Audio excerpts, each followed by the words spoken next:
Well, today marks the third anniversary of the 2020 McGirt decision ruling that a large part of eastern Oklahoma is still Indian country. That means certain crimes committed against or by Native Americans must be prosecuted by tribal or federal courts, not state or local entities. The landmark Supreme Court case changing the face of law enforcement here in eastern Oklahoma. Some Native Americans and others gathered to celebrate the decision today. 2 News Oklahoma reporter Brodie Myers was there and has the story. Native Americans living in Oklahoma have declared July 9th as Sovereignty Day, marking the anniversary of the Supreme Court's McGirt decision. As part of the celebration, some people got together here at the River Spirit Casino to watch the play On the Far End. Lawyer, playwright, and actor Mary Catherine Nagel stood before the audience, playing out the life of Jean Hill Chowdhury. Chowdhury was a Native American activist from Oklahoma.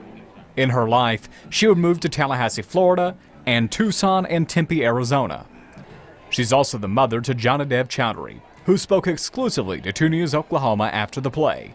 He was impressed with Nagel's performance. She's laced this very heavy story of our nation, as well as this heavy story of my mother's life, with humor, and you know, people were laughing, and their humor and music and just the best of storytelling. So I'm so proud of her. She did an incredible job. Mr. Chowdhury said it was great reliving his mother's story on stage, but it was just part of the larger celebration for all Native Americans. I believe important not just for Muscogee Nation, but for not just all tribal nations, but all folks who understand the importance of having strong government that doesn't boss people around, but flows from who you are as a people. This isn't a celebration for all Oklahomans. Immediately after McGirt, there were those who sought to unravel the decision, and those voices who sought to fight our sovereignty. One of the most prominent voices against McGirt,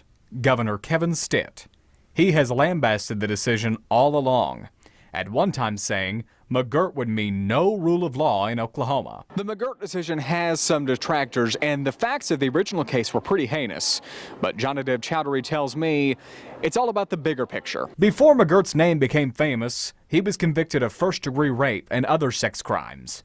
I asked Mr. Chowdhury about the balance between celebrating the decision and reckoning with the crimes surrounding it. Mr. McGirt's faced justice, will continue to face justice. We want to do whatever we can to be a strong partner in going after bad guys, and it's time to take the handcuffs off. Mr. Chowdhury said it's like Groundhog Day. He thinks tribal nations will continue to face backlash, but they have no plans of backing down from supporting the decision. Reporting in Tulsa, I'm Brodie Myers, 2 News, Oklahoma.